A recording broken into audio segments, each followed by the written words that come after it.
calling to order the November 16th council meeting of the 35th Council of the City of Berkeley. Ms. Boucher, would you please call the roll? Councilmember Baker? Here. Councilmember Blanchard? Here. Councilmember Edgar? Here. Councilmember Kadako? Here. Councilmember Stedman? Here. Mayor Pro Tem Turbrack? Here. Mayor Dwyer? Here.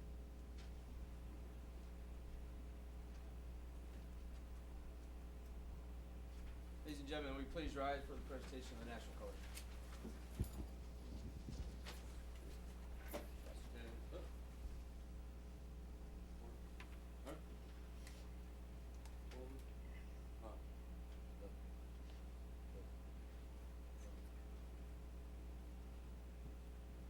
Detail up, right, up. Both colors up.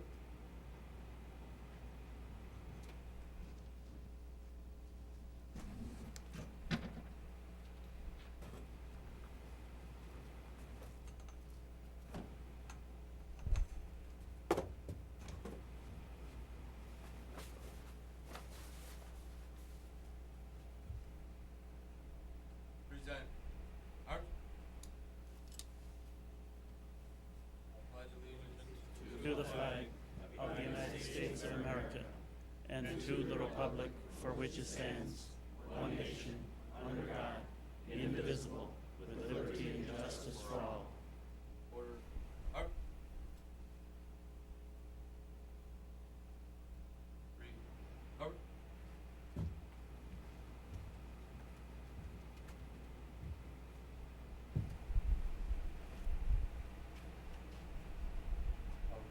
Art.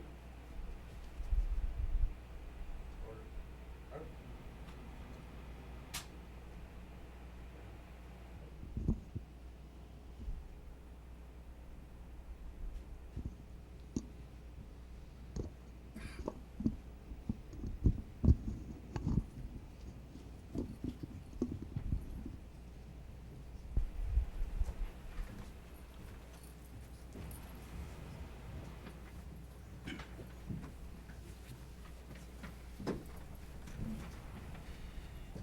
And now the first order of business tonight is the approval of the agenda. Is there a motion to approve tonight's agenda? Move to approve. Support. Move to approve by Councilmember Cadeckel with support by Councilmember Baker. Ms. Boucher, would you please call the roll? Blanchard? Yes. Edgar? Yes. Kadako? Yes. Stedman? Yes. Turbrack? Yes. Baker? Yes. O'Dwyer? Yes. And now would you please stand? I see Deacon Brian Carroll is with us for the invocation.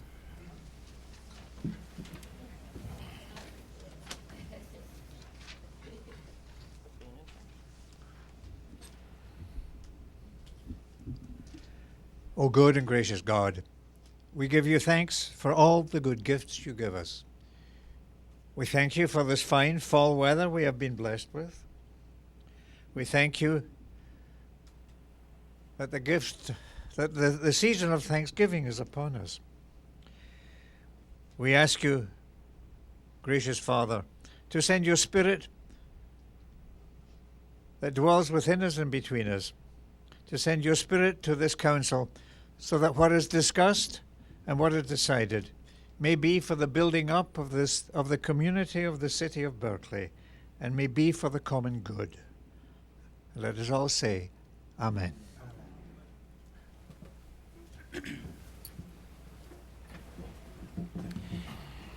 And now we come to the Citizens' Comments portion of tonight's first meeting, when you may present your thoughts on issues that are not included on the agenda. Council members will not engage you in discussion. If your concern needs to be addressed by a member of city staff or a department of the city, please sign your name on the sheet provided at the clerk's desk. You may speak on a specific agenda item when it is being discussed. When you come to the microphone, please state your name and city of residence.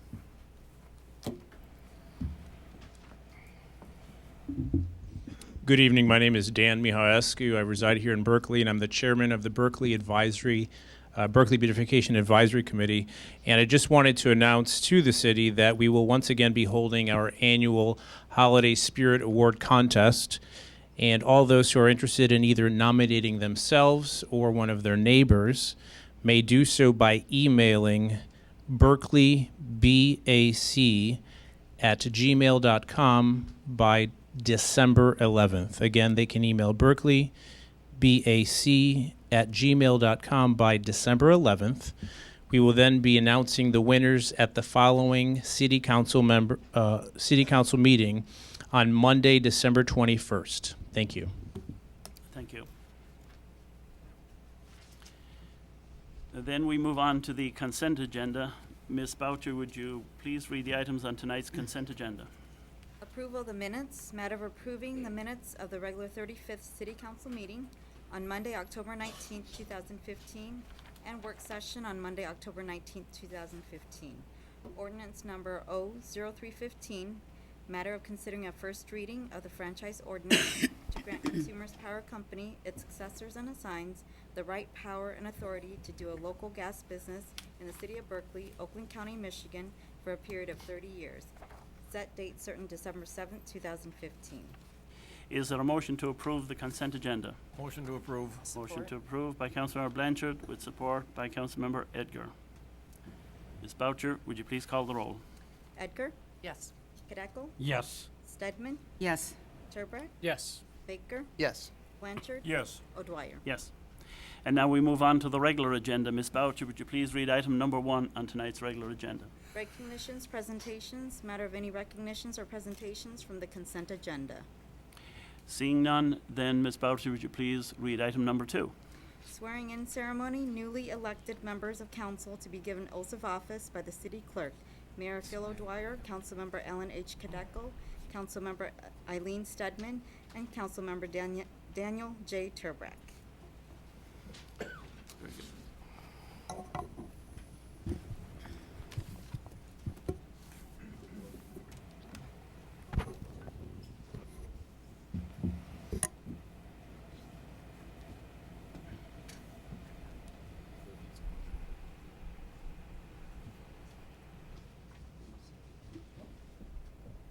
Raise your right hand, Mayor.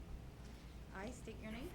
I, Phil O'Dwyer, Having been duly elected as the mayor of the city of Berkeley, having been duly elected as the mayor of the city of Berkeley, do hereby solemnly swear do hereby solemnly swear that I will support the Constitution of the United States, that I will support the Constitution of the United States, the Constitution of the State of Michigan, the Constitution of the State of Michigan, the Charter and ordinances of the city of Berkeley, the Charter and ordinances of the city of Berkeley, and that I will perform the duties of my office to the best of my ability. and that I will perform the duties of my office to the best of my ability. Congratulations.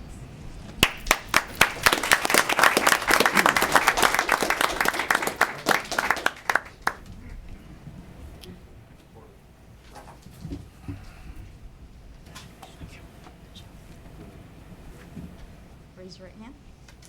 I state your name. I, Alan Howard Kadako, Having been duly elected as a council member of the city of Berkeley, having been duly elected as a council member of the city of Berkeley, do hereby solemnly swear that I will support the Constitution of the United States, do hereby swear that I will support the Constitution of the United States, the Constitution of the State of Michigan, the Constitution of the State of Michigan, the Charter and ordinances of the city of Berkeley, the Charter and ordinances of the city of Berkeley, and I will perform the duties of my office to the best of my ability. and I will perform the duties of my office to the best of my ability.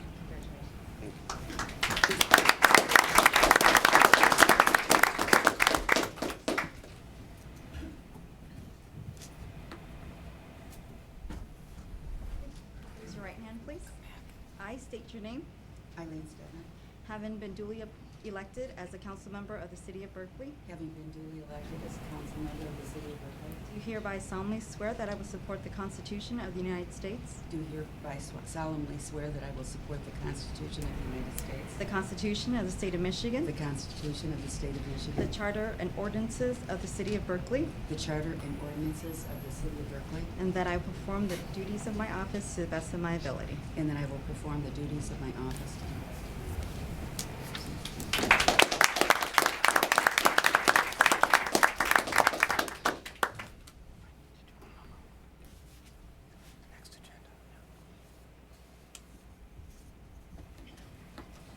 Raise your right hand.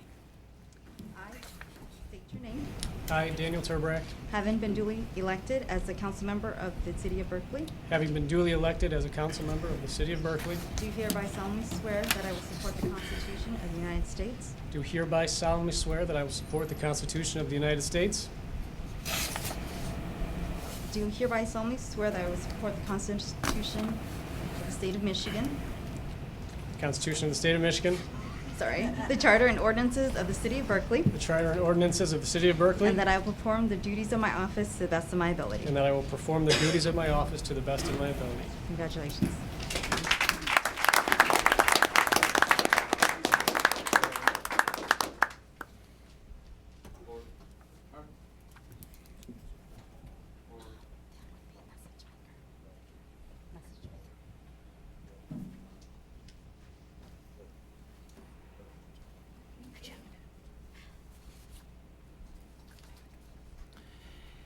Is there a motion to adjourn this final council meeting of the 35th Council of the City of Berkeley? Motion to adjourn. Motion to adjourn by Councilmember Stedman with support by Councilmember Cadeckel. Ms. Boucher, would you please call the roll? Cadeckel, Yes. Stedman, Yes. Turbrack, Yes. Baker, Yes. Blanchard, Yes. Edgar, Yes. O'Dwyer. Yes. Meeting is adjourned. And now I'd like to call to order the 36th Council of the City of Berkeley. Ms. Boucher, would you please call the roll?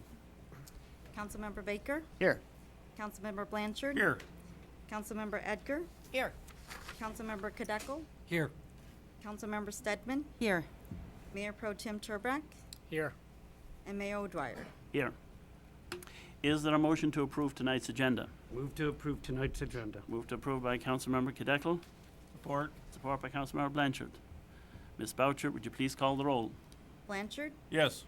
Edgar, Yes. Cadeckel, Yes. Stedman, Yes. Turbrack, Yes. Baker, Yes. O'Dwyer. Yes. And now we come again to citizens' comments, when you may present your thoughts on issues that are not included on tonight's agenda. Council members will not engage you in discussion. If your concern needs to be addressed by a member of city staff or a department of the city, please sign your name provided on the clerk's desk. You may speak on a specific agenda item when it is being considered. When you come to the microphone, please state your name and city of residence.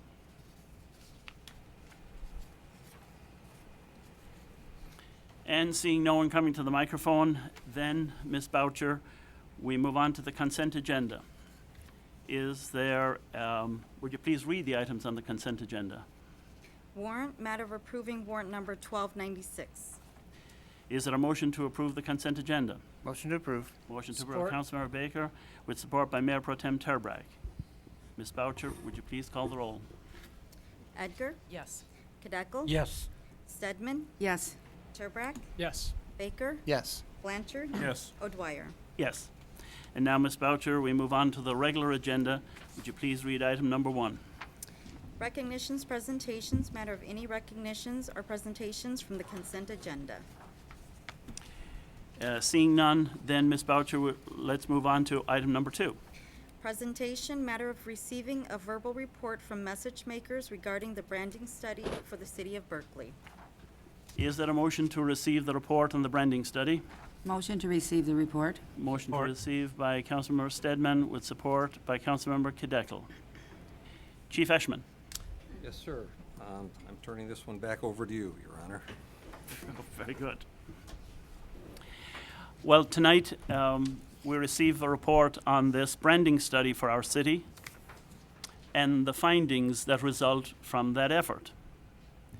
It arrives just following last week's vote, where our residents indicated that any change in the existing insignia would require a vote of the people.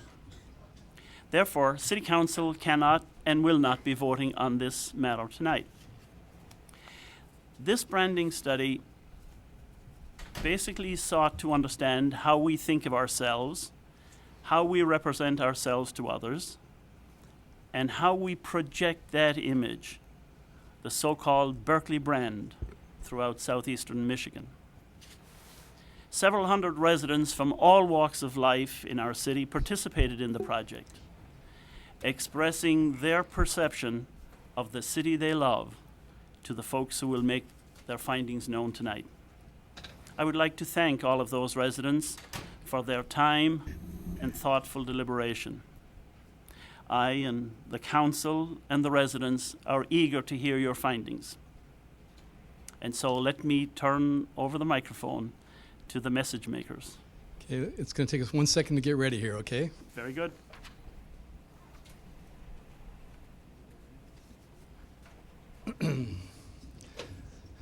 Mayor O'Dwyer, members of the council, citizens of Berkeley. We thank you for this opportunity, and we have really enjoyed getting to know Berkeley better. And we have great respect for the responsibility that you've entrusted in us. Now, every brand identity effort deals with these important questions. Who were we? Who are we? Who do we want to be? And based on what is learned through the responses and applying that learning, we are able to develop something that is both authentic and effective. You can do it, Matt. Sorry. So we did ask those questions, and the responses guided our design. And we're really thrilled about what we've got to show here to you tonight. Now, at the beginning, what we did is we conducted an online survey. We quickly saw several patterns emerge. And we looked at the character. What was really stood out was the character, competence, and community were some of the most important aspects of the city's identity.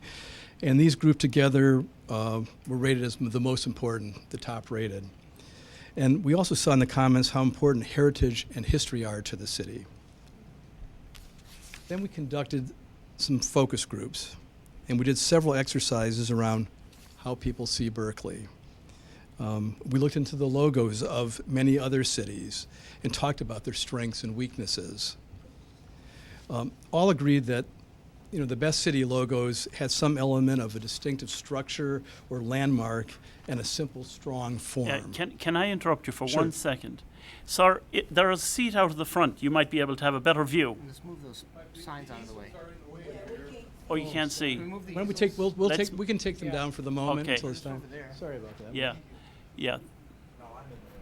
Oh, We'll be fine. We definitely want to make sure everybody sees everything. yes, absolutely. Thank you very much. Now you can continue. Okay, so we looked at these.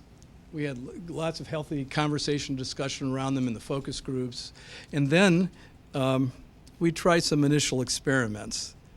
They were okay, not especially distinctive, but then we started looking around for some local landmarks for inspiration, and one that we heard mentioned over and over again in the focus groups and surveys were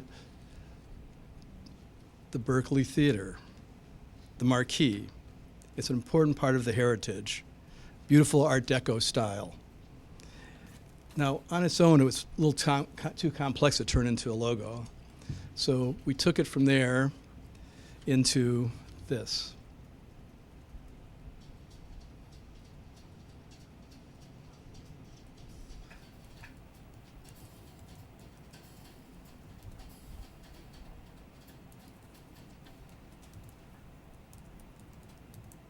We knew that something strong, especially when it's paired with this slogan, Berkeley, where you want to be, expresses what is unique about Berkeley. It's the place where you want to be. We heard that over and over again. And then we recognized that the slogan would let us play with the word be.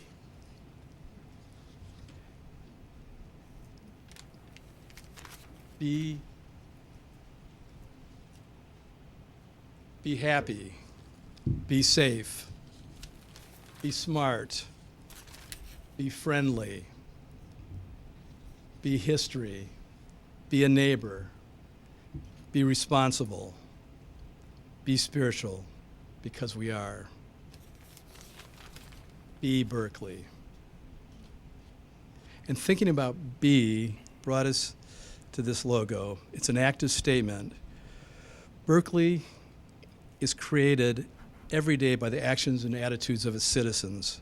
Your caring concern, attention to each other, and to Berkeley's heritage embodies the city in daily life. It's not enough to know what Berkeley is today or what it was yesterday. To see this city strive, we must recognize ourselves as its future and be Berkeley. So each of these statements is about that. And these are just a few, and I want to make that point that what we've developed is, I'll say, the tip of the iceberg of what you can do with this campaign. But these all came out, all these phrases came out of the focus groups that we did and the surveys that we did. Be grateful, be caring, be individual, be creative. You can see where this is going. We also discussed how the different departments could take on some of the slogans. It might be safe, might be part of the public service department, you know. Be happy, parts of Parks and Recreation. You get the flow here. Then we also took it to the next level. We said, well, how would this play out in different media, whether it's a business card or a T-shirt or a cup, et cetera. So Matt's going to turn a few more around.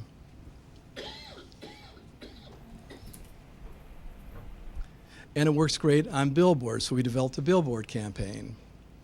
So what we have developed here is both a slogan, a logo, a slogan, and a campaign.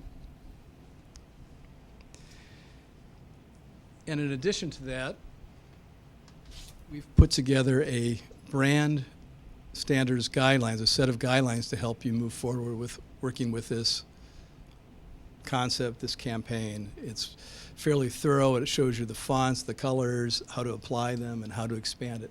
These billboards, for example, are just an idea of a campaign. They are not all that you could do with it. So, a backdrop. This logo, this slogan, this brand campaign, it's flexible, it's compatible, it's authentic and powerful. It reflects where Berkeley comes from, where it is today, and where it is going. Using it will transform Berkeley in ways you can only imagine. It gives you the tools to show that Berkeley is the place where you want to be. There you have it. Well, thank you very much. Be Berkeley.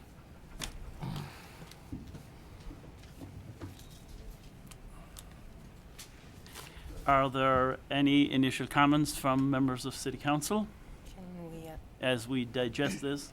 Councilmember Edgar. can we ask you questions? Sure. Okay, great.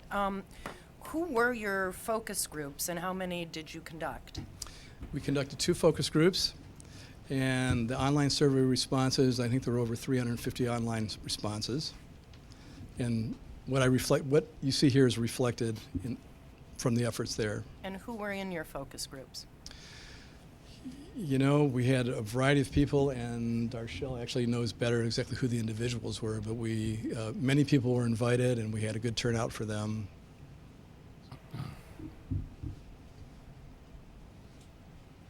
Good evening.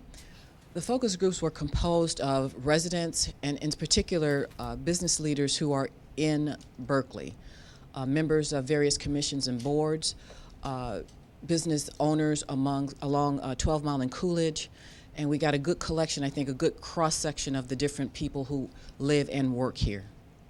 Thank you very much, Darshell.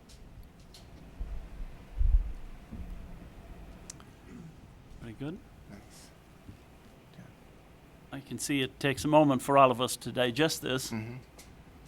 And it is my recommendation that all of us as a community take time to think about this insignia for our city. Councilor Baker. Thank you, Your Honor. I'd like to ask you if you could share a little bit more about the ways in which us as a community, us as individuals and as leaders and as residents can really embrace our own interpretation of this. So when I think about what Berkeley is to me and what I want to be as part of this community, I can find many different ways that this could help express that. Can you share a little bit more about some of the ways that folks have been able to or could use this to internalize and bring to the forefront their versions of the city and the things that matter most to them? Because it is an inclusive and encompassing mindset. Give Matt an opportunity to say a few words here. Do you want to come up here, Matt, and address that one? Sure thing. Oh, yeah. So we had the challenge coming into this that there are just so many things that people wanted to tell us about Berkeley. People really love this city. People love how safe it is, how great the schools are, how friendly everybody is, how you're like family to each other. There's just so much people wanted to tell us about Berkeley. We knew we could never put that into one little picture. And you saw our tree, our key, our torch. None of those really captured all of it. And so the real goal here was to say, Be Berkeley can mean a lot of different things. You can tell us what it means for you to be Berkeley. Does it mean to be faithful to your faith tradition? Does it mean to be a neighbor to those who might have less than you? Does it mean to be aware of your history or be authentic in the way you conduct yourself?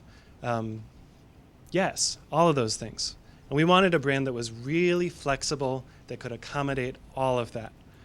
So this is why we spend a fair bit of time on these brand words, drawing out everything that we heard from the focus groups, kind of refining down what we heard over and over again to say, what is it to be Berkeley? It's be unique, be creative, be connected, be community. I think also that you've got, you're lucky in one sense. The first two letters of your name, B, gives you an edge over others. Royal Oak has RO, right? Well, what does it mean? You have B. It's about being. So, where people want to be, whether you live here or from here, or you want people to come to be here. So I think it's a real plus, and it stands out, and it's bold and strong, and will stand out there, whether it's in a billboard or on a T-shirt. It's going to get attention, and it has that, and it's not going to get lost in like tiny minutia of imagery. We feel, like I said, we're excited, and we feel some of our strongest work. So again, we appreciate this opportunity. Right. Thank you. Thanks. Anybody else? For our residents at home, this will be replayed, of course, on WBRK until the next council meeting, which is December 7th. And it will have multiple airings. It'll be available as well on our website and YouTube and Facebook. So, and also for residents and for folks here who, when you think about this and want to weigh in on this and give your opinion, you can send a signal to City Hall by emailing berkeleybrand@berkeleymish.org. berkeleybrand@berkeleymish.org.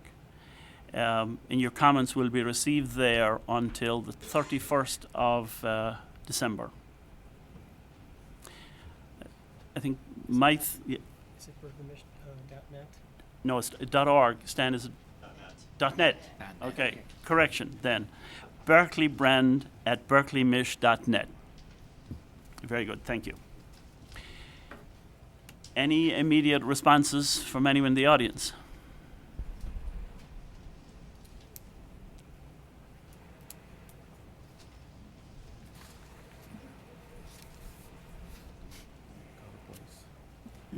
Good evening.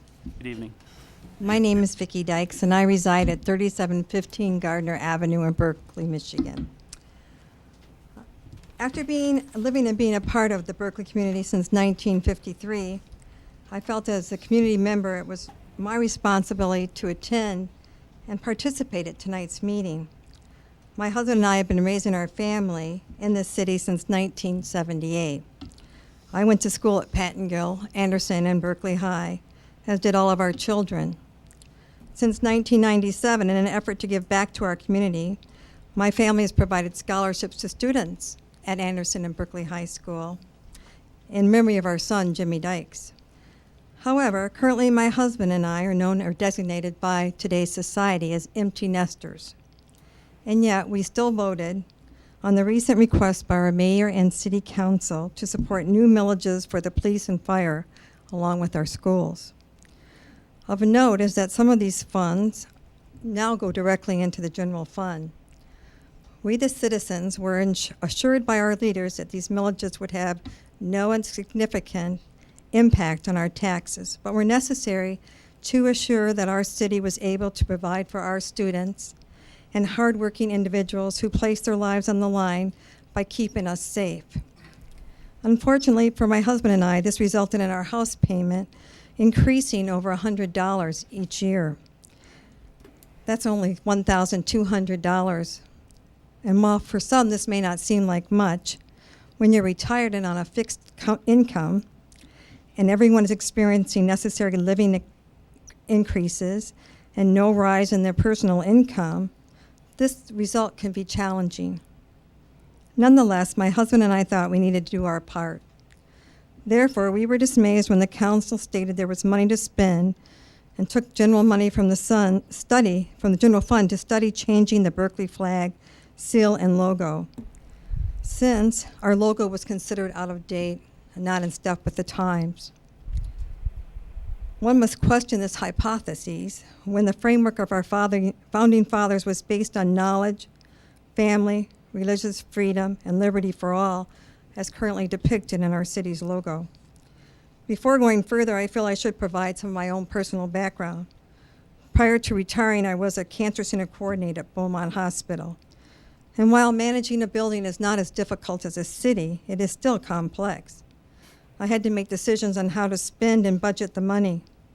When budgets were tight, money was not spent on studies or reviews on improving patient satisfaction that I myself could do. These studies did require that I work more hours in the day and do the work myself. I didn't receive as much as our former city manager, but my budgets needed to be in the black, not in the red.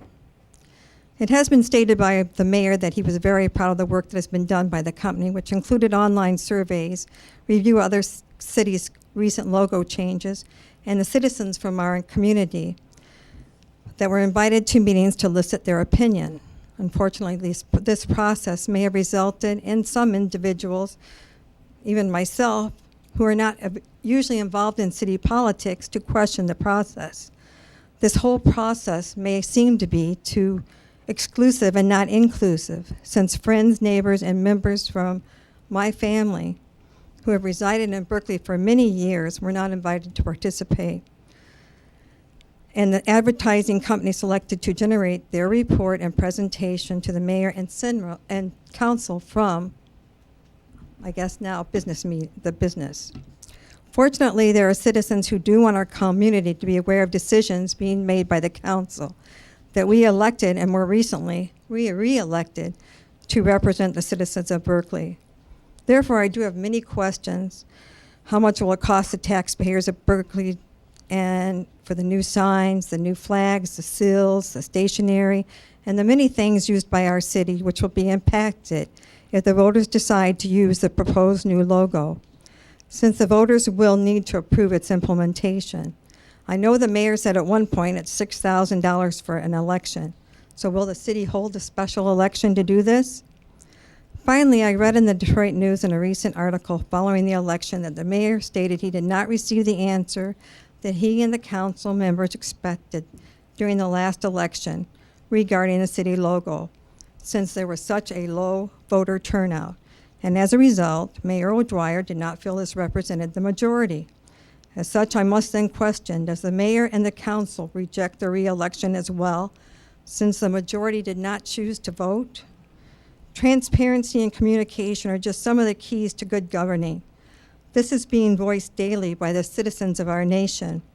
In the future, I would request that the mayor and council consider all the needs of our city before making decisions to use funds for a study that could have been done in-house and needed elsewhere.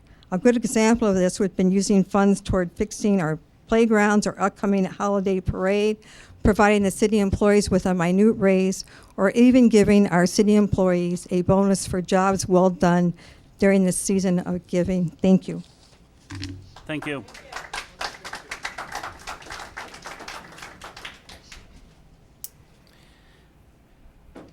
Any additional?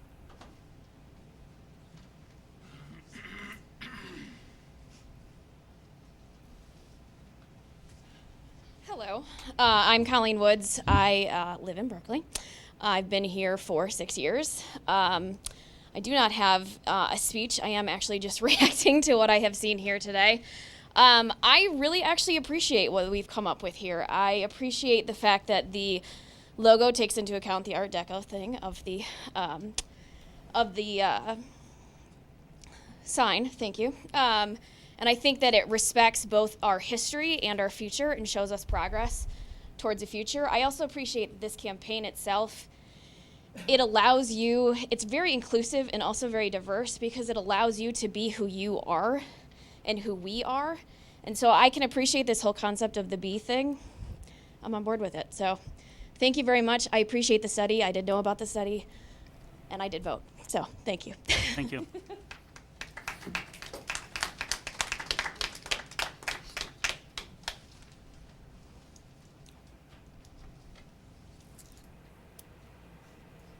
Well, then, okay. If I may just say a few words as well. Once again, I'm the chairman of the Berkeley Beautification Advisory Committee and live here in Berkeley. One of the challenges as a community is that today's day and age is very different than what things look like 10, let alone 50 or 60 years ago. So with Facebook, the internet, car magnets, something like what has been presented here today, I think gives us as a community a lot more flexibility moving forward and an ability to retain identities as individuals, yet also simultaneously be part of a community. So I do appreciate it. I'm on board, and I think it'll really help us moving forward. Thank you.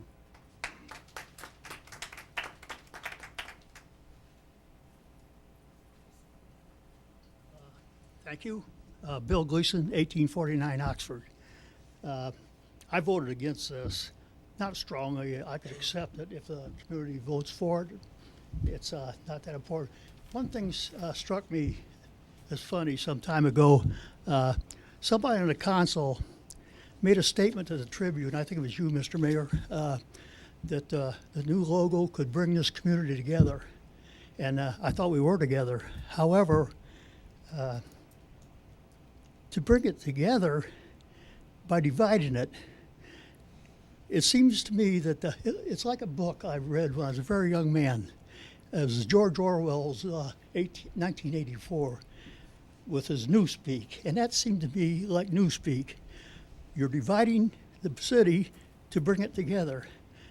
I don't see the logic in that, but again, as I say, I could accept if the community votes for it. Thank you. Thank you very much.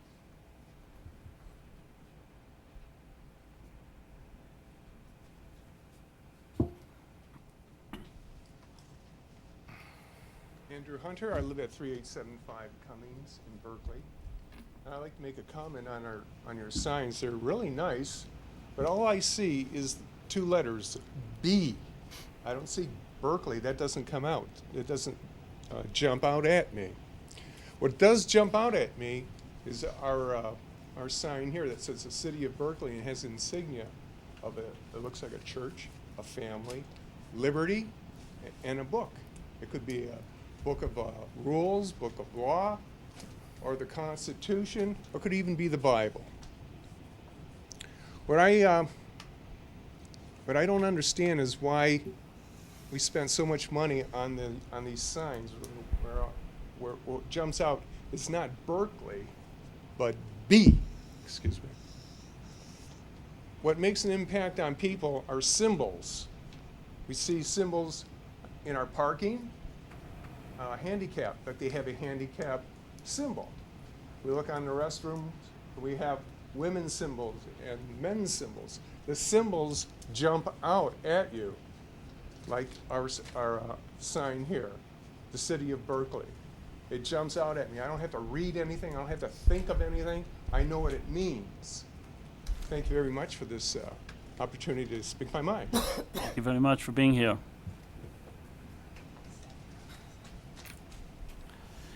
Well, I think you can see that there's a broad range of opinion about this product, and it'll take us a while as a community to think about it and see where it goes from there. Clearly, it is now a matter for the residents. It is our job as council members to present ideas and thoughts, and it is the job of the residents to make the decisions about how we go forward. And I'm very confident that our city will give this careful thought, and we will come up with what represents all of us. This city is not divided, I would remark. There is no division. There's not a dime's worth of difference on many of the critical issues. There may be a difference. It's like buying a car. Someone might prefer one color than another. Someone might want a CD capacity in it, and someone else may not think that's that important. So those kinds of differences and vibrant discussion is a good thing. It is a sign of a community that is active and moving forward. And I'm delighted to see so many people here tonight to receive this, to think about this, and to weigh in over the period of the next several months on what we all think. So unless there's anything else to be said, there is.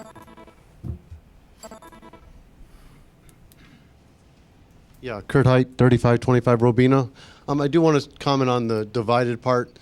I kind of have to disagree only because of the fact that a lot of times, even though you would promote discussion, the people that want to see the logo changed, and it seems to be a wide majority of them, want to label the people that don't want the logo to be changed as holding Berkeley back, as putting us in the dark ages, as keeping us from progressing, when really that's not true, because the people that don't want to see the logo changed have just as much input and want to see Berkeley thrive, but they feel that the logo that we currently have is just as inclusive, is just as powerful of a statement of who we are.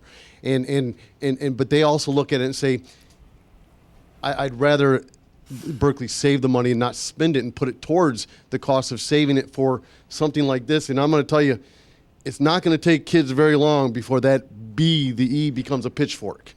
Because I understand where they got the E from. I just, they can play around with that stuff a little bit, and I don't really think that really would represent us very well.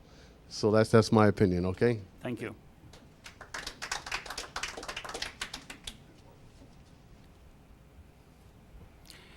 Then if there are no further comments on this issue, we are ready to move along to item number 3. Ms. Boucher, would you please read item number 3? Public hearing, matter of holding a public hearing regarding the Community Development Block Grant Program Year 2016 application in the approximate amount of $31,235 to fund eligible projects. Is there a motion to hold a public hearing on the CBDG funds? Motion to approve. Support. Motion to approve by Councilmember Baker with support by Councilmember Cadeckel. Chief Eshman. Yes, City Planner Amy Vanson is here to address this issue.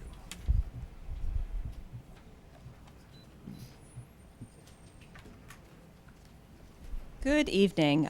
This is the portion, we do this annually since we're a subrecipient of Oakland County and federal money. You're required to have a public hearing and receive public opinion on how money ought to be spent. The CDBG program is to benefit low to moderate income people, households, and areas in the city of Berkeley. There is a resolution for your recommendation, but at this point, you're supposed to just receive comments. That is correct. And so are there any folks in the audience that want to speak to this item? Yes. Good evening. Thank you, Mr. Mayor O'Dwyer and council members. I'm Martha Moyer. I serve on the board of directors of Haven. We're a nationally recognized nonprofit devoted to supporting victims of sexual abuse and domestic violence. You have been very generous in the past, and I thank you for that and encourage your continued support in 2015 and 16. Last year, your support enabled us to serve 32 women from the city of Berkeley. If there are any questions, I'd be happy to try to answer or be able to provide it to you at a later date. I hope that you have some material from us already from the planner, but mainly I wanted to come and thank you for the support in the past and encourage your continued participation Haven needs your support, and we want to continue to provide the services that we consider so valuable to help victims. Thank you. We also consider those services valuable. Thank you. And that is why in the past we have supported the project at Haven. Thank you. Any questions, comments, discussion? Councilmember Baker. Thank you. Thank you for coming out for that. I do think this is an incredibly important program. It's so unfortunate that we need services such as this. The 32, that each one of them is somebody that we love and care about, and the fact that you're here to help raise awareness of that part of it, and that we can help give you the tools that you need to come to their aid is incredibly powerful. So thank you for being here and for what you do. Thank you. Thank you. Any other public comment? Hearing none, then we will close the public hearing. And now, Ms. Boucher, would you please read item number 4? Resolution number R3415, matter of adopting the Community Development Block Grant Program application for the 2016-2017 fiscal year. Is there a motion to approve R3415? Motion to approve. Motion to approve by Councilmember Stedman with support by Councilmember Edgar. Chief?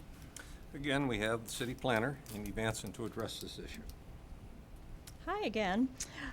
You have a resolution before you, and as I've discussed in the past with you all, but for folks watching on television, we get about $30,000 a year from Oakland County, who gets it from the federal government. The bulk of that is supposed to be used for bricks and mortar projects. The challenge of that is that it's supposed to be used in low to moderate income areas.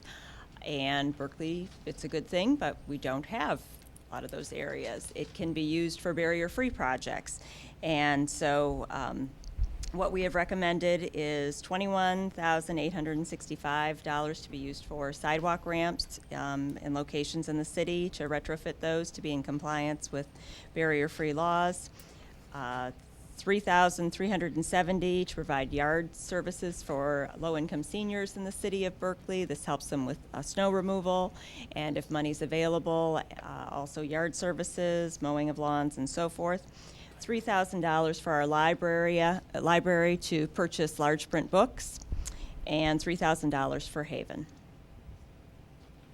Thank you. Were there more questions? Are there any additional questions on this lineup? Councilmember Edgar. Can you kind of explain what barrier-free improvements are? Barrier-free improvements can mean a lot of things. The money was used several years ago to retrofit the City Hall bathrooms to make the ones that are adjacent to us barrier-free. We used them to retrofit the counters at the city clerk's office and the building department to make them more universal design. The barrier-free, the ramps, the sidewalk ramps that are in the city, while many of them are ramped, they do not have the truncated domes. They are not the slope that is now required. Several years ago, we were able to purchase a playground equipment that had universal design. And I had asked about that specifically, and was told, yeah, HUD's not really doing that anymore. And I said, well, why is that? Why is HUD not okaying that anymore? And I was told, well, they can't really tell how many actual people in need are using it versus just everybody that is more physically able. And I, being the kind of person I am, said, well, we're not really deciding who needs to use the ramps and who doesn't, if it's just a mom pushing her child with a stroller, or if it's somebody that is in a wheelchair.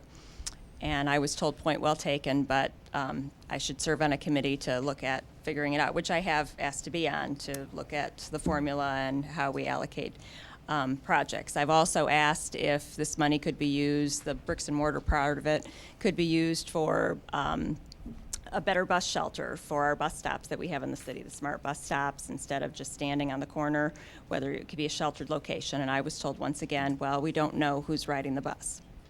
Okay, so we're doing sidewalk ramps because that's what we can do, and it's going to be great. And like I said, the bulk of this is supposed to be used for bricks and mortar. There is a portion of it that can be used for public services, which are like books and yard services. We can't exceed a certain percentage of that, though. So we end up in this funny game of trying to benefit the most people, but we have constraints that HUD and Oakland County have imposed on us. But it's $30,000, so there's that. Thank you. Thank you. Councilmember Blanchard. Thank you, Your Honor. Are all sidewalk ramps eligible or only in certain areas? All sidewalk ramps are eligible. So we could do the whole city over time? Yes, and that is what the DPW director has been doing. He's been focusing on different areas throughout the city. Thank you. Very good. Anything else on this item? Seeing none, then Ms. Boucher, would you please call the roll on R3415? Kadeco? Yes. Stedman? Yes. Turbrack? Yes. Baker? Yes. Blanchard? Yes. Edgar? Yes. O'Dwyer? Yes. And now, Ms. Boucher, would you please read item number 5? Motion number M7415, matter of authorizing the Berkley Huntington Woods Youth Assistance to conduct a snowman shuffle, 5K run walk, and family fun run on Saturday, December 5th, 2015, from 8 a.m. to 12 noon. The 5K run walk will begin at Hurley Field and a fun run to take place on the track. Is there a motion to approve M7415? Motion to approve. Motion to approve by Councilmember Edgar. Support. Support by Mayor Pro Tem Turbrack. Mr. Mayor, Yes. seeing that I'm a board member of this organization, I'd like to abstain from this vote. Is that acceptable to the council? Absolutely. Yeah. Yes. You may abstain. Chief Eshman. We have representatives from the organization as well as Deputy Chief Mike Crum to address this issue. Hi, thank you for letting us speak tonight. My name is Jessica Wallace, and I will be the vice chair going forward for the Berkley Huntington Woods Youth Assistance, and we are super excited to be presenting this hopefully first annual Snowman Shuffle 5K family fun run to coincide with the hometown holiday festivities of the day. We will be starting at 9:30 in the morning with a family-friendly shuffle for the kids and a 5K to incite at 10. At 12:15, we'll be pulling raffle prizes and awards for the runners in the DDA district, Mr. J's, attracting our runners downtown to begin the festivities. The proceeds will go towards the youth assistance and our efforts to send kids to camp over the summer and then create new programming to help the youth of our community. Thank you. Any comments from our Deputy Chief? Mr. Mayor, thank you for the opportunity. I did speak with Ms. Wallace about this event. They have turned in all the proper paperwork required by the city. They've also advised that they will have an abundance of volunteers to help with the traffic. The police will be down there as well to help with traffic, but they have more volunteers than we've had at other 5K runs, so I'm pretty excited about that. All the volunteers will have the required reflective vests, and we'll all be given a short little safety speech by the police station before they go out. So everybody will be prepared for what we're gonna have down for the 5K. Seems like a fun event. Any additional comments from the council? Mayor Pro Tem Turbrack. Thank you. Just to thank you for the event and bringing more to the hometown holidays, to the lights parade, everything else that we already do, and for such a good cause, scholarships. It's tremendous. Now, I have one question. You mentioned that the Snowman Shuffle was just for kids and the 5K run walk. The Snowman Shuffle, is that for adults too? Yes, both all right? kids and adults. Basically, the fun run is a couple times around the track. We're going to have a snowman mascot and teach a little shuffle and really get the kids involved so that it's exciting for the kids as well as the adults. And for our price, our registration, you can do the fun run, the 5K, or both. So we're encouraging everyone to come out and have a good time. Thank you very much. I think it's a fantastic addition to what we've already got going on, and it's a great cause, so thank you. Thank you. Thank you. Well then, Do you want to add something? I would. I'd like to say hello to all of you. My name is Pamela Gill. I am the newly assigned caseworker for this wonderful group of people in this wonderful community. We have several of our volunteers here tonight, and I think this is going to be a fabulous event. I'm very excited to be working in Berkley, and one day I would even like to entertain the thought of living here. And I want to be the first to say, be a volunteer, because this community is full of volunteers, people that feel so compassionate about giving to others. It's just one of the reasons why I'm so happy to be here. And I'm excited about this upcoming program, and I thank you for your sponsorship and your consideration for allowing this event. Thank you. Thank you. Councilmember Baker. Thank you, Your Honor. Thanks to you guys for coming out, for your great work with the organization. Mr. Kadeko, thank you so much, Your Honor, for your service on the board, and for the general question around, again, the public safety aspects of the 5K itself. So it'll be in the street, right? It won't be on the sidewalks. Correct. So hopefully we'll have a very large turnout for that, and so we'd be on the street. So will traffic be diverted? Will traffic just be paused? How could you explain a little bit, if I'm just trying to get somewhere and I'm not running, how I would go about interacting with the race, please? Well, first, we hope to see you running out there. So, I actually do plan on running it. We'll run together, right? That'd be great. There's a map contained in your packets. Mm-hmm. The traffic does go west on Oxford from Anderson. So we go out to Greenfield, but one block short, we'll go Elwood, south to Cambridge. We'll come Cambridge east back to, it looks like Gardner, turn around at Gardner and reverse the track. Because we're going to be using Oxford and Cambridge, we can't close the streets off. All the residents between those two would be trapped for hours. So what we use is the volunteers, and then we have police officers on each street, and we stop the traffic as the runners come through. And if you ran a 5K, they separate, so we have multiple people at each intersection with the reflective vests and stop signs. But if there's not runners in the intersection, we do allow traffic back and forth to residents to get into their homes and out of their homes. The police will be in the area in their patrol cars, and we do, with our overheads on, to slow the traffic down so everybody knows that there's something going on in the area. But we do allow traffic through the intersections while the 5K is going. And we've done this in the past with the Berkley Days 5K and some others. And it does work as long as you have enough personnel and visible so that people know something's going on. Yep. Great. Thank you. Sounds like a great plan. Very good. Anybody else? Councilmember Stedman? I just wanted to thank the youth assistants for for not just this event, but the many events that you sponsor for kids to go to camp. I think it's wonderful, and 4 of my grandchildren have benefited from that camping experience, and I thank you very much personally and as a council member. Thank you. Very good. It has all been said. I mean, it is a wonderful group, you're right. A wonderful group in a wonderful city.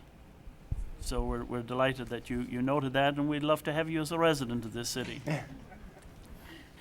Ms. Boucher, would you please call the roll on M7415? Stedman? Yes. Turbrack? Yes. Baker? Yes. Blanchard? Yes. Edgar? Yes. O'Dwyer? Yes. Now, Ms. Boucher, would you please read item number 6? Motion number M7515, matter of approving the intergovernmental agreement between the City of Berkley and the City of Huntington Woods for shared resources and services, including road, salt, and fuel. Is there a motion to approve M7515? Move to approve. Move to approve by Councilmember Kadeko, with support by Councilmember Blanchard. Chief Eshman. Yes, we have Derek Schuler, the Director of the Department of Public Works, to address this matter. Good evening. This is a extension of an existing intergovernmental agreement that we have between City of Berkley and Huntington Woods. I believe we signed it 2 years ago, and it is coming up this month. So it's essentially the same document. The city attorney has reviewed it. In a nutshell, what this is a mechanism for us to share services and equipment. Up to this point, the primary means have been us providing Huntington Woods with unleaded fuel and rock salt, and they pay us. We work with the finance department We bill based on the wholesale rates as well as an administrative charge on top of that, and we bill them regularly for those items. So, but that being said, there's we can share equipment with this and do other things that would be valuable to us at Berkley as well. So, in a nutshell, that's pretty much the scope of the agreement. Thank you. Any discussion, questions, comments on this item? This is an item that comes up every year, and it is nice to see regional cooperation among cities that benefits our city as well as their city. That's correct. And going forward, that kind of cooperative spirit is what is going to be necessary for communities to be able to save money by buying in bulk. And I do stay on top of the current pricing and make sure that we're billing it properly based on what we're paying for those wholesale items. So we're on top of that as well. Very good. Your Honor. Councilor Blanchard. Thank you, Your Honor. Just a quick question. We do the same thing with the school district. Is that one up this year also, or That is correct. Actually, I believe we re-upped with them last year, so there'll be another 2-year term with the school district, but that's exactly correct. It's essentially the same document. Okay. Very good. Ms. Boucher, would you please call the roll on M7515? Turbrack, Yes. Baker, Yes. Blanchard, Yes. Edgar, Yes. Kadeco, Yes. Stedman, Yes. O'Dwyer. Yes. And now, Ms. Boucher, would you please read item number 7 on tonight's agenda? Motion number M7615, matter of approving the purchase of a 2016 John Deere backhoe loader at a total cost of $124,918 from AIS Construction Equipment, utilizing the My Deal purchasing program. Pricing includes an $18,000 credit for the trade-in of a 1996 Case backhoe loader. Is there a motion to approve M7615? Motion to approve M7615. Motion approved by Councilmember Blanchard, support by Councilmember Edgar. Chief. Again, we have Mr. Schuler to address this matter. Good evening. As part of the 2015-2016 budget and the capital equipment replacement plan, we do have funds allocated this year for a 2016 backhoe loader. This is a tractor essentially that we utilize for any underground projects as well as a whole myriad of activities, curbside leaf removal. We have 2 active backhoes in our fleet, and we will continue to maintain 2 backhoes. This will replace a 1996 Case backhoe, and as mentioned, there was a credit that we'll be getting for this trade-in of $18,000, which we find to be very fair and reasonable, and probably better than we could get utilizing the usual mechanism of the auction. So summarize the process that we went through quickly for you. We tried out multiple brands and models of backhoes and narrowed it down to 3, a John Deere, a Case, and a Cat. And we then inquired about getting demo units so that the operators, our staff, could try these tractors out. And 2 out of the 3 vendors, if you will, responded to that request for demos. The Caterpillar vendor did not. I don't know why, but they did not. So we did get a Case and a John Deere in our shop, and we were able to utilize those for several days. And that's important because even though the power outputs are very similar, each one of these has different capabilities. And the spreadsheet that I attached with my memo sort of summarizes those differences, and I starred really the differences in those units. So we went out to bid. We went out public bid through Mitten for the 3 tractors. Anybody could submit a bid, and we did receive 3 bids from John Deere, Cat, and Case. And as you can see in the spreadsheet, the final pricing was extremely competitive for a $120,000 machine, all within a few $1,000s of each other. Some of them we got a little bit more for the trade-in than others, but they're all actually very close. So we reviewed all the different components. We talked with our operators to make sure that we pick the right model. And after talking with my staff and the operators in particular, their strong preference was for the John Deere backhoe, which was the second low of the bids. They were in the middle. The functions that it had, it was able to lift very easily the heaviest manhole concrete structure that we have in the yard. So even though the power of these models are similar, the John Deere did have the most horsepower and was able to lift this concrete section that the case backhoe was not able to lift. So I think that was a pretty big factor for our employees as well. And they didn't have to tweak any of the hydraulics to do any of that. It was what was brought to the yard. So after reviewing all those components, putting together the spreadsheet matrix, going through those, it was our recommendation to move forward with the John Deere backhoe at that cost for our department. I'd be happy to answer any questions. Thank you. Councilmember Cadeckel. Comment and a question. Once again, Mr. Schuler, I want to thank you and your department. I mean, a 20-year-old machine. It shows how fiscally responsible you've been, you know, not just getting a new machine whenever and using the machine until the last possible moment. In 20 years, what technology has changed from the old backhoe to the new, if any? Great question. The diagnostics have been the main difference, and the electronics of these machines has changed significantly. And the John Deere had an interesting diagnostic system in that it was able to communicate with their central location to the point where it's going to give us a little more information about what needs to be done other than us keeping track of hours and miles or those sort of things. It's going to be notifying us of certain things that may be wrong or certain things that we need to look at. So it'll be interesting to go through and see how that system works. But diagnostics was really the biggest change that we've seen in these backhoes. Thank you. Councilor Blanchard, you get a chance. I get a chance. Derek.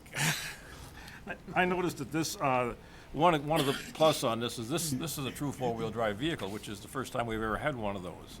It is a true four-wheel drive. The two-wheel drive backhoes are really hard to find now in the market. Yeah. They've all pretty much gone to four-wheel drive, and there's a lot of good reasons for that as you're loading things to have that extra power up front as well. So this is really the wave of the future.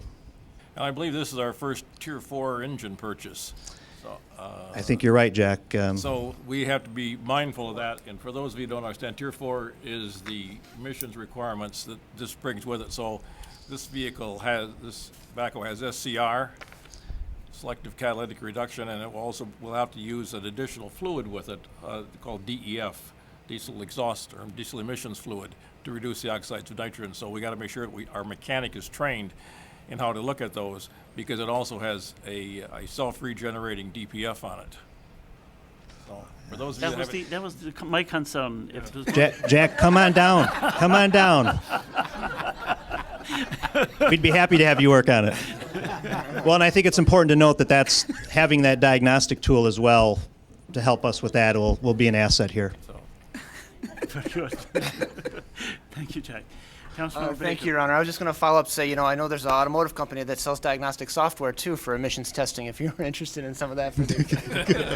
But my actual question has to do with timing and logistics. If we were to move forward with something like this, what's the availability of the unit and the trade-in and all that? I believe the John Deere was the quickest turnaround, and I believe it was 45 days. I think that's what they verbally have stated as well for a turnaround time. Mm-hmm. So fairly quick. In that large equipment world, that's a pretty good turnaround for us. So I know the employees are excited to get the new piece of equipment as soon as we can. Excellent.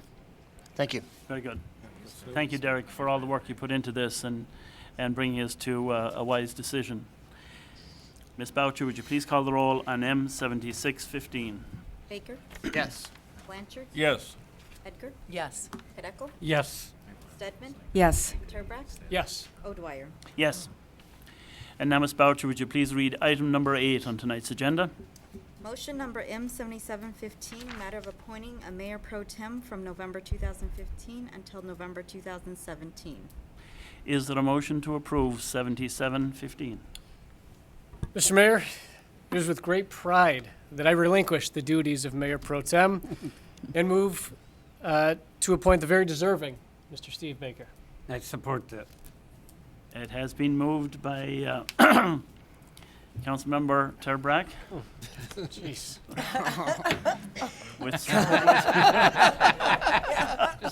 with support from Councilmember Cadeckel. Is there any discussion on this item? Hearing none, Ms. Boucher, would you please call the roll on M7715? Blanchard. Yes. Edgar. Yes. Kadeco. Absolutely. Stedman. Yes. Turbrack. Yes. It's tough, Dan. Yes. O'Dwyer. Yes. Yes. Congratulations.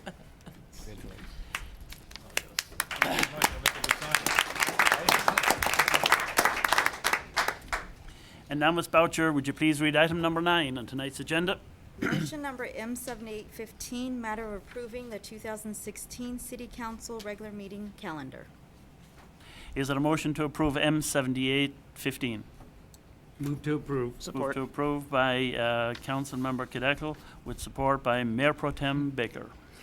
Rub it in. Chief Eshman. This is simply a matter of whether or not we have any conflicts. If anyone has any conflicts or anything we have missed in putting this schedule together. No, I have looked carefully at it, and St. Patrick's Day will not cause us a problem this year. You have 4 days this year, Mr. Mayor. Opening day, are you okay That's with right. that too? Any discussion on the calendar? Seems like it's pretty straightforward. Ms. Boucher, would you please call the roll on M7815? Edgar. Yes. Kadeco. Yes. Stedman. Yes. Turbrack. Yes. Baker. Yes. Blanchard. Yes. O'Dwyer. Yes. And now, Ms. Boucher, would you please read item number 10? Motion number M7915, matter of authorizing the city council in accordance with the city charter, section 8.1D, hereby creates and establishes the administrative office of assistant city manager and further confirms the interim city manager's appointment of Darshell Strickland Love to the position of the assistant city manager. This appointment will require a budget amendment for the fiscal year 2015-2016 at a future council meeting. Is there a motion to approve M7915? Motion to approve. Motion to approve by Councilmember Stedman with support by Mayor Pro Tem Baker. Chief Eshman. In December of 2014, the city hired Clearwater Compensation Group, a management consulting firm from Bloomfield, Michigan, to conduct a review and assessment of our organizational structure, job classifications, and employee compensation plan. Like all businesses, municipalities should periodically conduct such a review. Last May, before the study was completed, as you will recall, at the budget hearings, council discussed this at length, merits of this position. Subsequently, after the hearings had been completed, the study was then completed and given to us. Clearwater recommended that Berkley add 2 job titles, one of them being an assistant city manager. I'd like to read their recommendation. Clearwater recommends creating an assistant city manager position to assist the city manager in directing and evaluating city operations. It is further recommended the position support the city manager with human resources and purchasing responsibilities and oversight in order to streamline and centralize processes. Benefits and other human resource-related responsibilities would move from finance to the assistant city manager position. The position would also provide oversight and guidance to departments in order to streamline existing processes and improve overall operations. Many municipalities in Michigan have this position to lead administrative activities on behalf of the cities. For quite a while, Ms. Strickland Love has been performing duties way beyond her job description. This is an expansion of her official role. Ms. Strickland Love is an extraordinary person. Her work experience, intellect, professionalism, dedication, and people skills are impressive. She is uniquely qualified for this position, and I am very happy to bring this recommendation to you. Thank you, Chief. Any discussion? I know we discussed this matter at the budget back in May at length, and the consensus opinion there was, of course, as consistent with the chief's recommendation. Councilor Blanchard. Thank you. I would just like to add that I work very closely with Darshell and the emergency operations planning area. and she was exceptional. She could take the thoughts that we had and get them down on paper and make it work. And with her efforts, we came out with a very good document that I think represents the city and will be an emergency operations plan for years to come. So she did a wonderful job on that. So thank you, Darshell. Thank you. Anybody else? I just Councilmember want to Edgar. reiterate what you said, Your Honor. Back in May, we all agreed that this was long overdue, and I'm so grateful to have you on the team. Thank you. Thank you. Hearing no additional comments, then let me just add my experience over the period of the last few years working with Darshell. She's an exceptionally talented person. A very sharp mind and a people person. That combination isn't always found in the same person. And so I'm very happy to support this proposal. Ms. Boucher, would you please call the roll on M7915? Hideko? Yes. Stedman? Yes. Turbrack? Yes. Baker? Yes. Blanchard? Yes. Edgar? Yes. O'Dwyer? Yes. Now, Ms. Boucher, would you please read item number 11? What? We have to swear in. Can there be? Well, if you want to make a comment, you may indeed. That's right. My name is Lori Fielder. You all know me. I live in Berkeley. I've been a resident for almost 20 years, and I've worked here in the finance department for almost 3. I love the city. I love my job. But I I just feel like I have to say what I feel about creating this new position. We've not had this position at the city up until now. Actually, when our last finance director was hired, the finance director used to be finance director / assistant city manager. And that title was taken, and he was just finance director. Then, some years later, all of a sudden, we want to create this position now of a assistant city manager. And I don't understand what has changed to call a need for this. For years, we've had a manager and an assistant to the city manager. And we've had previous people in this position, and those 2 people have always been able to handle the management office. So I'm just a little bit confused as to why we now need this position. You know, we're always talking about, many are talking about how great the city is, all the accolades the city gets, the awards, all of that. We're a 2 square mile bedroom community with a great school district and new housing going up all the time. Our city is wonderful. I think that for the money that's going to be spent to now promote and then put a new position in is money that could be well spent elsewhere. I mean, I'm not, diminishing Darshell. I think it's great that you guys all think she's wonderful and that what she's doing is below her potential, but we don't create a position to suit someone who's come in. We create a position because it's a necessary position. And I can't think of the word, but, substantiates spending all this extra money to hire someone new and to promote.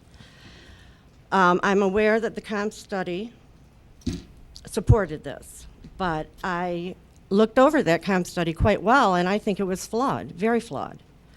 At least 2 of the cities that were cited to have assistant city managers have assistant to the city manager. And, one of the greatest facts that I think that this comp study was flawed is because our finance director, who is my boss, is awesome And it's because of him that we get our awards for budget and our awards for CAFR, and have been getting these awards just about since he's come in. My mouth is getting dry because I'm nervous, because I work for you people, and now I'm up here telling you how I feel. Ms. DeSessa has always depended very strongly on David. And I think the city would be in deep trouble without him, yet that comp study cited that our finance director was overpaid. I don't understand that, because we all know how great David is. He's not overpaid. So I just personally do not put a lot into that comp study. And so I wanted to point out a couple of the things that I found were wrong. I also want to question why we're creating a position before we even have a new city manager. I mean, what if we get a city manager that is highly competent and doesn't feel that this is a needed position? Why would we do this without first hiring someone in? It doesn't make any sense to me. DPW has asked for a new body for years in their department because they're short-staffed. Every year, they have been denied that request. And I know that many of the residents talk about how great our services are and how great DPW is, and they are awesome.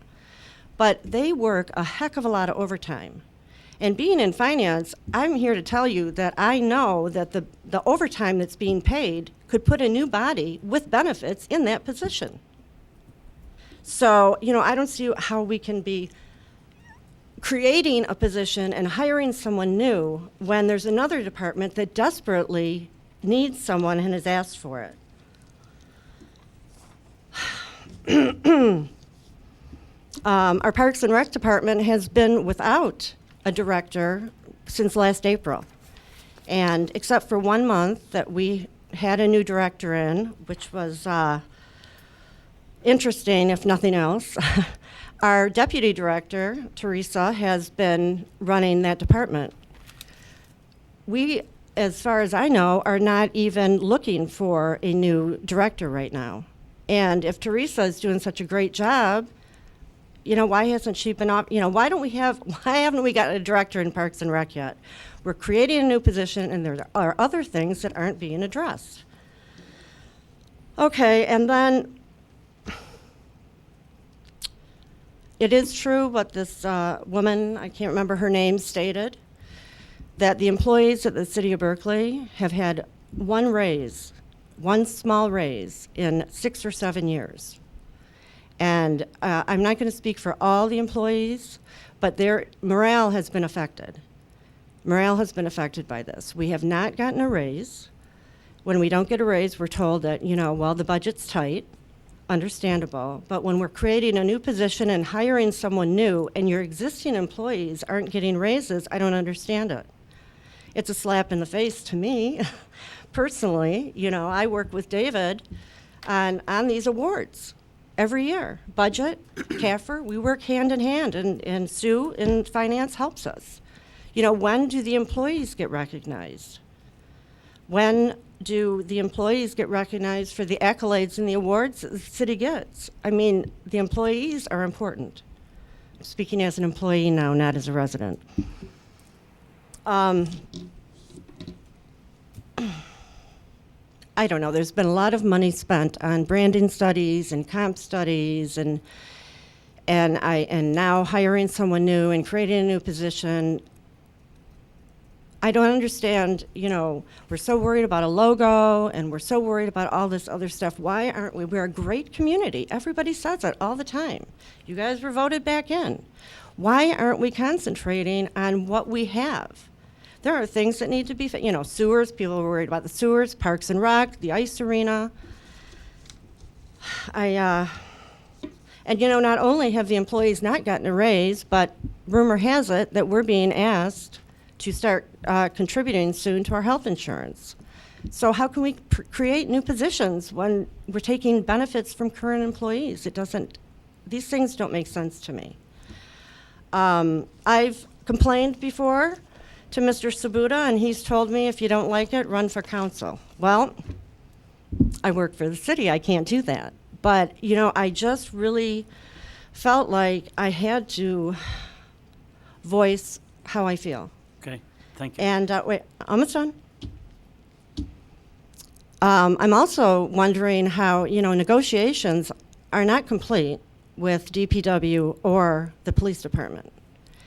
And I don't know how, you know, the effect that this is going to have on them. You guys have been doing negotiations for quite some time and can't come up with a settlement, which leads me to believe that they don't like what's being offered. And I wonder what effect this is going to have on negotiations to find that we're promoting someone and talking about bringing in a new position.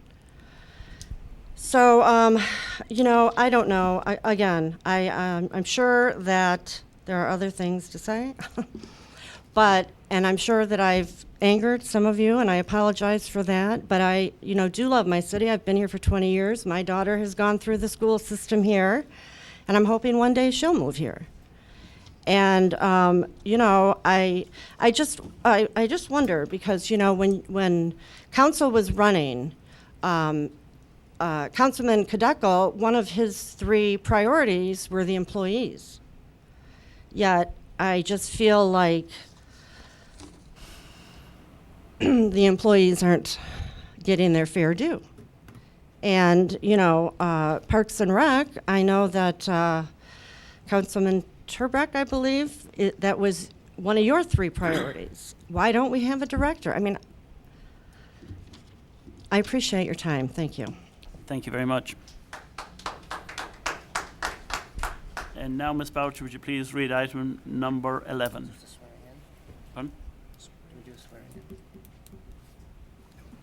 No. Number 11. Yes. Resolution number R3515, matter of authorizing the execution of the public unit master signature authorization agreement between the City of Berkeley and Flagstar Bank to provide the necessary authorizations for deposits, withdrawals, and other basic bank business on behalf of the City of Berkeley. Is there a motion to approve R 3515? Move to approve. Move to approve by Councilmember Kadeco. Support. Support by Mayor Pro Tem Baker. Chief Eshman. The Finance Director, Mr. Sabuda, will address this issue. Thank you, Mr. Interim City Manager. Good evening, Mayor O'Dwyer and council members. Before you this evening is a standard agreement that we have to have each and every changeover in staff, particularly with the clerk, the finance director, and or the city manager. This document allows us to conduct business with Flagstar Bank and with our vendors, allows us to pay our bills and sign checks.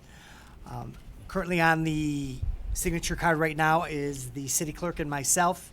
Mrs. DeSessa would come off with her retirement, and we would add Mr. Eshman. I'd be happy to answer any questions that the council may have. Sounds like it's very straightforward. Very straightforward. Any discussion on this item? Seeing none, Ms. Boucher, would you please call the roll on R 3515?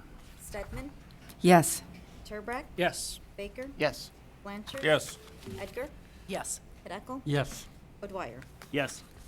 And now, Ms. Boucher, would you please read item number 12? Resolution number R3615, matter of designating the interim city manager as street administrator for the City of Berkeley. Is there a motion to approve R 3615? Motion to approve. Motion to approve by Councilmember Blanchard with support by Councilmember Turbrack. Chief. Again, we'll give this to the Finance Director. Thank you, Mr. Interim City Manager. Again, good evening, Mr. Mayor, City Council members. I'm going to work backwards on this one. The City of Berkeley receives, like any other city and or road commission, receives gas taxes through the state of Michigan through Public Act 51 of 1951. The state of Michigan requires, and the law requires, that the city name a street administrator, which would be our key liaison person between the city and the state in road matters. The biggest duty in this area is annually we have to account for the Act 51 or the gas tax dollars that come to us. They're audited, then we place them on a report. Currently, the city manager and myself would sign that report, or the street administrator and myself would sign that report, and off it would go to the state of Michigan. The street administrator also deals with the state of Michigan on road projects, with anything dealing with maintenance or road surface issues. So it is a key position for us on a day-to-day basis. What we would ask this evening before you is that you would pass Resolution 36-15. However, if it's the council intent to appoint the interim city manager, please make that clear that the resolution is to show that the interim city manager is the street administrator. And I'll be happy to open up the floor to any questions. Now, to the maker of the motion, who made that motion?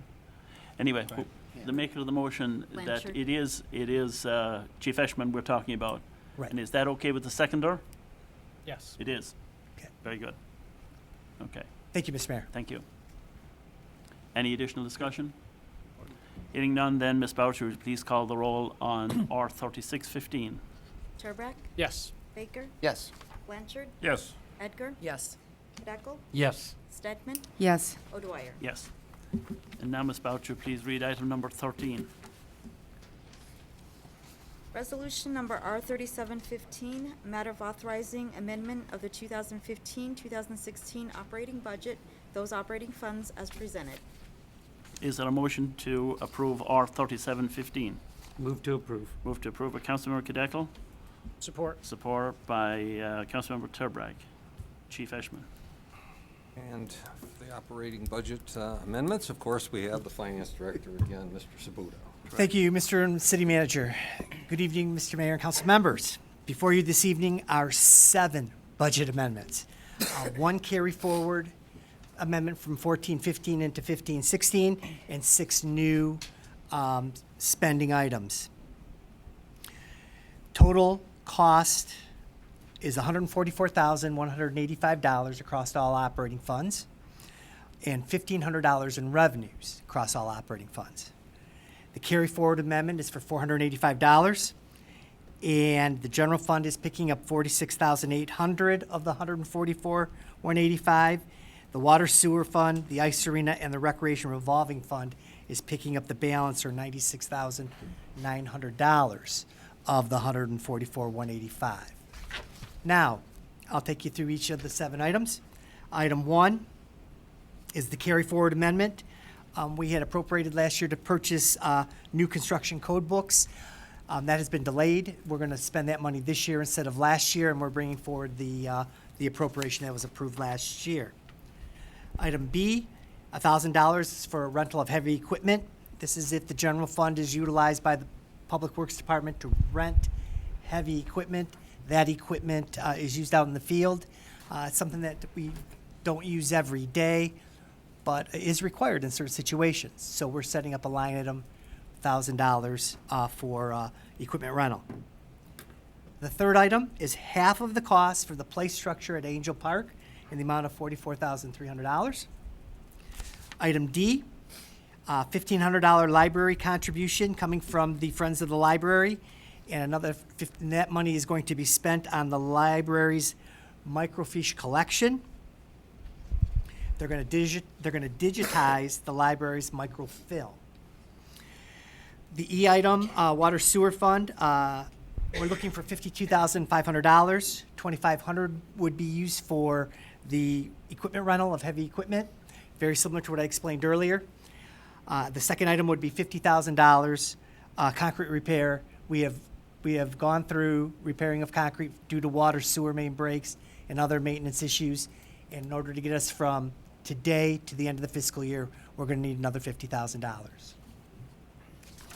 Item F, we have $44,300. This is the second half of the Angel Park expenditure, so $88,600 total.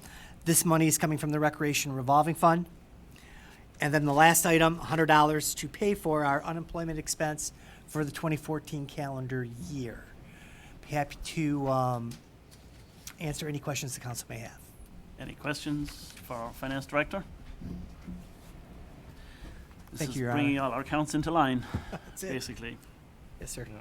Seeing no discussion then, we're ready to call the roll on R 3715. Baker? Yes. Blanchard? Yes. Edgar? Yes. Kadeco? Yes. Stedman? Yes. Turbrack? Yes. O'Dwyer? Yes. Now we come to the communications portion of tonight's meeting, and Councilmember Blanchard is up first. Thank you, Your Honor. I've got a couple of things. I would like to thank the Public Safety, the American Legion, and the VFW for having a very, very nice Veterans Day ceremony on Veterans Day, of course. It was very good, and they do a wonderful job, and I greatly appreciate them doing that. Coming up on Saturday, December 5th, Home for the Holidays, we have a number of items. The Downtown Development Authority is going to have items going on downtown. There is going to be trolleys and shuttles. Berkley Chamber of Commerce is going to be putting together Berkley holiday shopping promotion called Berkley Bucks. And I don't shop much, so I don't know what that's all about, but I'm sure that, you know, Tina or somebody could explain it in much more detail than I can. But and then in the evening will be the Holiday Lights Parade. So looking forward to seeing everybody there. It should be a great day in the city with all kinds of things, including now that we passed tonight, the Snowman Shuffle. So a complete day. Thank you. Thank you. Councilmember Stedman.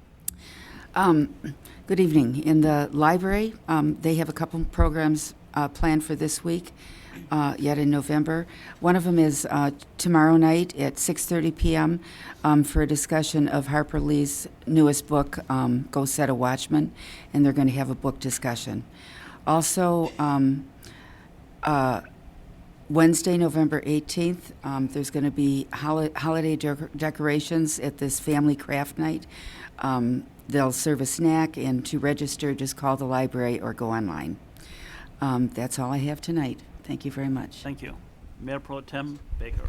Thank you, Your Honor. And first, I'd just like to say congratulations again to you, sir, and to my colleagues for your reelection and staying with us and for thanking you for your service. And thank you for the honor of appointing me as the pro tem here. I'm very much looking forward to serving the city in this capacity. And Dan, I'll keep the seat warm for you. How about that? Continuing on the notion of the December 5th Holiday Lights Parade in particular, the Berkley Historical Committee will be preparing the museum for a warming of sorts. The museum is conveniently located right at the end of the parade by the gazebo and the tree. And so as you are interested and able, please come visit us at the museum. Come in, warm up, and enjoy learning more about the city, and we look forward to seeing you there. Recently, we ended daylight saving time. For those of you that know, it's you set the clocks back an hour, you gain an hour that way. Hopefully, you change the batteries in your smoke detectors. That's still always a good thing to do. I've been doing it since I was a little kid, and it's always part of the tradition now. And something that I'd ask you to consider as adding to your tradition, if you haven't already, is change your passwords. All right, so try to find some convenient way to remember to change your passwords. Right? We all have passwords, whether it's the email or your bank accounts or something. Just, yeah, especially as you hear more about the cyber things going on these days, just remember that cybersecurity is an important part of your overall safety as well. So if you haven't changed any of your passwords in a while, try to think of something clever and just get in the habit of changing those every so often. It's always important.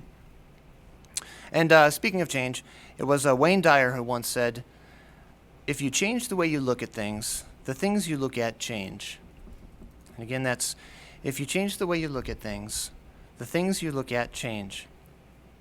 And as I think about how we look at ourselves and look at our community and look at our future and look where we are headed as a city and as a region, we welcome all voices to help us be the very best Berkley that we can be. And I look forward to continuing this conversation and engaging all of us in the conversations to come. Thank you. Thank you. Councilman Turbrack. Thank you, Mr. Mayor. A few items. First, in the Parks and Rec Department, last Thursday, there was a community engagement session for the Parks and Recreation Master Plan. A number of residents attended, somewhere between the neighborhood of 25 and 30. I personally would have liked to have seen a few more, but at any rate, it was a very good discussion about what is going on and what people are looking for in the future in their Parks and Rec offerings. It was run by HRC and Carlisle Wortman, who are working with us on the master plan.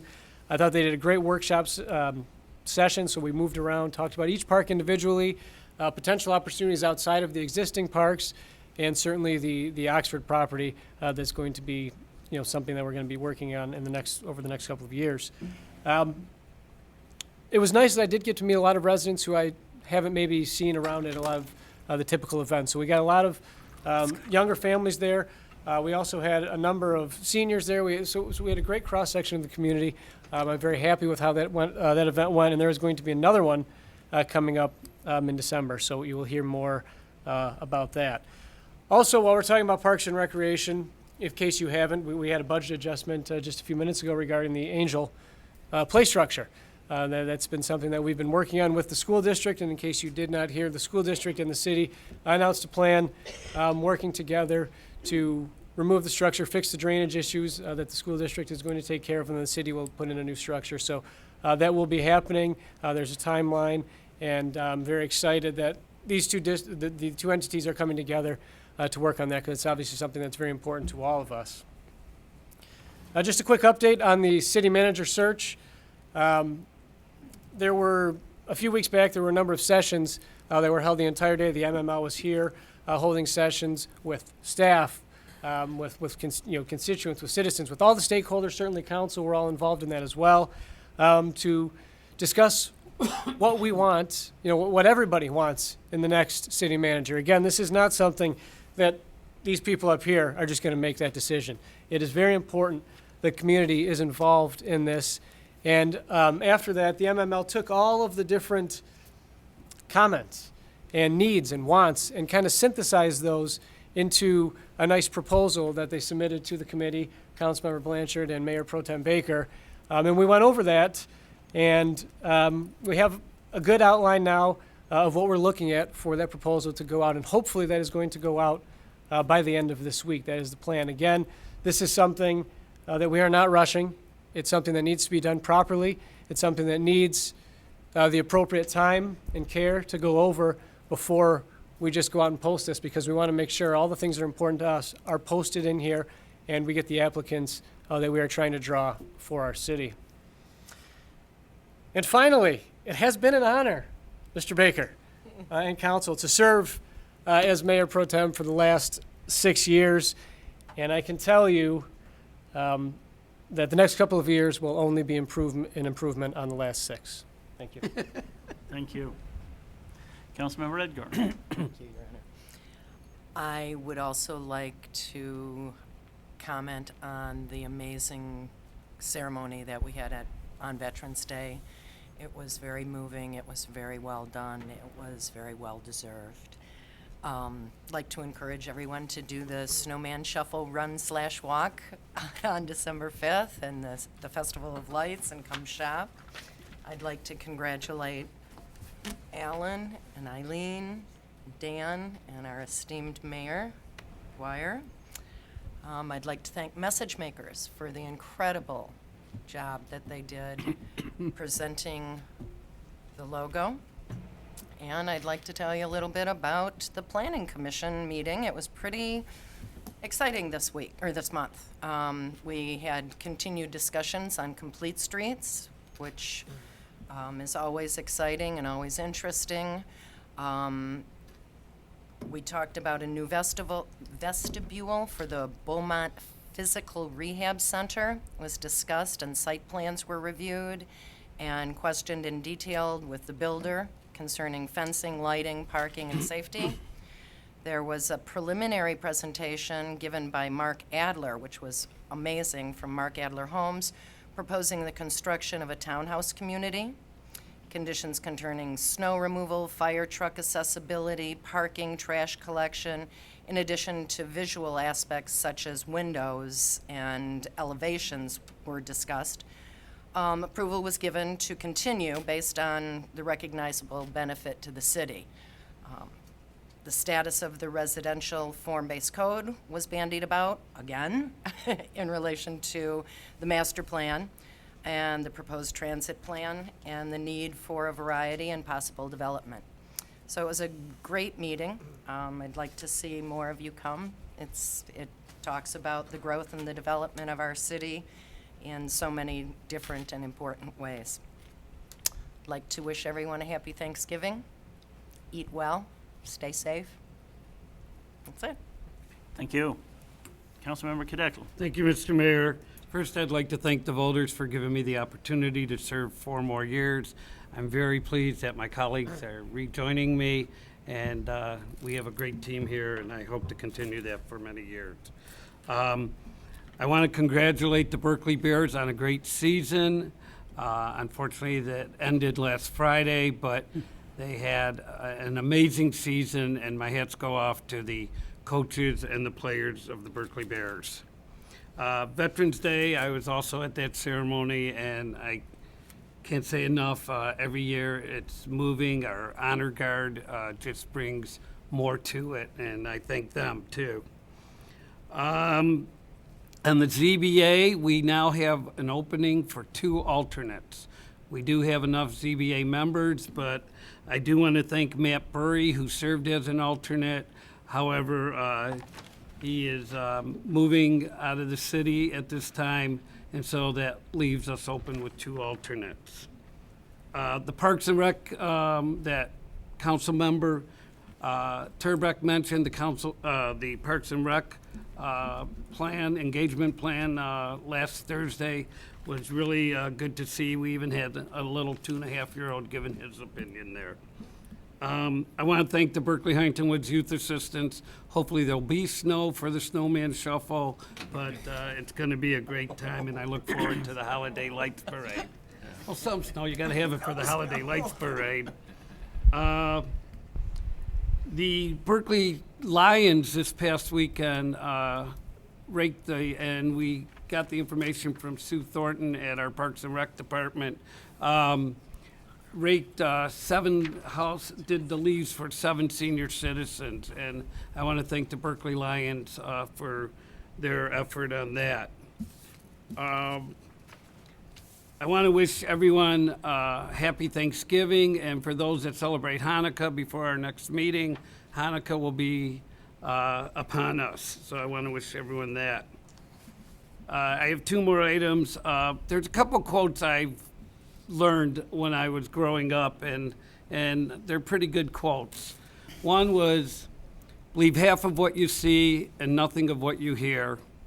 And the other was, a truth told with ill intent is worse than a lie you can ever invent. And I don't mean to steal the quotes from our Mayor Pro Tem, but I thought that was appropriate. And finally, on a very, very sad note, the community, the city of Berkley, lost a very dear friend. A person that was dedicated to the city, was our Berkley Days chairperson for over 20 years.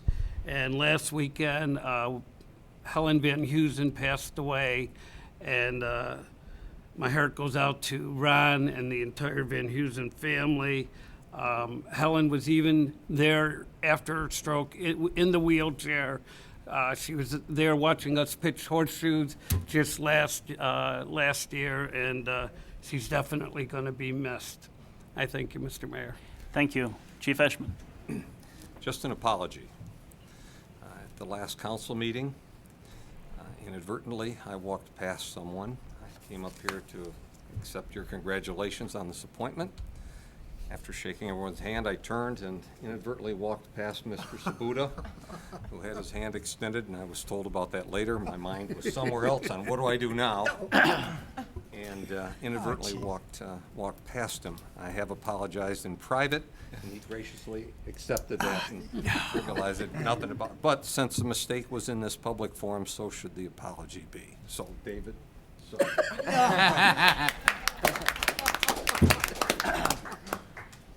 Thank you, Chief. And now, Mr. Sabuda. First of all, I'd like to extend congratulations to Mayor Dwyer, Councilmember Cadecle, Councilmember Stedman, Councilmember Turbeck.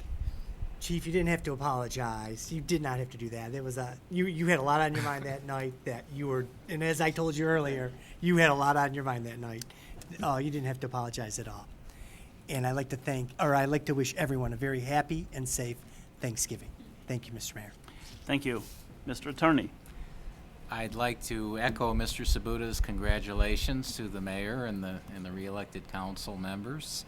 Also, just to give you a very quick update on several matters that we'll be bringing forward to you soon. We've talked at a couple of meetings about developments in the courts, particularly the U.S. Supreme Court, which really make it necessary for us to revisit our sign ordinance. Really makes it necessary for the majority of communities in the country to revisit their sign ordinances. We'll be bringing that back to you soon. I'm actually planning to attend a meeting on Wednesday with a number of other Oakland County municipal attorneys where we're going to go over some issues and some strategies and do some good old-fashioned brainstorming, which should help. We're also looking at, I think, a work session in the near future. I was just talking with Councilmember Baker a little bit about this before the meeting, looking at the subject of tourist homes, bed and breakfasts, and the like, recognizing that that they are out there, and if properly established and regulated, could be to the betterment of the community. But that's the key, to make sure that they are properly established and regulated. So we're looking at that. Expect to have a work session with the council in the near future, give you some ideas as to the issues and different approaches, as well as what some other communities who've already tackled the subject are doing. And the last thing, this is something that Councilmember Kadekel has talked about, asked about a couple of times. We are also always looking at the issue of rodent control, and in this particular case, we're looking at bird feeders and other types of animal feeders, not to outlaw them or ban them, but are there things that we could do better in the way of regulation, which may keep those types of amenities while at the same time protecting our residents against rodents and that sort of thing, because it's not only what's good for the birds, it's also good for some less desirable creatures in our community. That's it. Very good. Thank you. I would like to once again remind us that the Holiday Lights Parade is December 5th at 5:30. I have it on reliable authority that Santa Claus will be here. So that is wonderful news that we can disclose this evening. I'd like to thank the Honor Guard from our Public Safety Department for being here this evening for the swearing-in ceremony and presenting the colors of the United States. They look impressive in that uniform. I'd like to thank the city clerk for running another very fine election, and everybody, and the volunteers and the staff who helped her make that a very successful event. And happy Thanksgiving to all our residents. And I will end by saying that on behalf of all our residents who are horrified at the terrorist attacks in France, may I say, La ville lumière, je suis Paris. On that note, Ms. Boucher, would you please read item number 14? Closed session, consider whether to meet in closed session concerning strategy and negotiation in connection with the negotiation of collective bargaining agreements pursuant to 8C of Act 267 of the 1976 Open Meetings Act as requested by the interim city manager.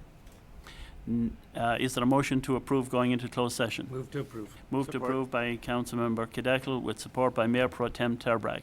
Let me say before we go, Old habits die hard. Old habits die hard. Is that we will adjourn immediately following the closed session, so there will be no additional business tonight. Ms. Boucher, would you please call the roll on going into closed session?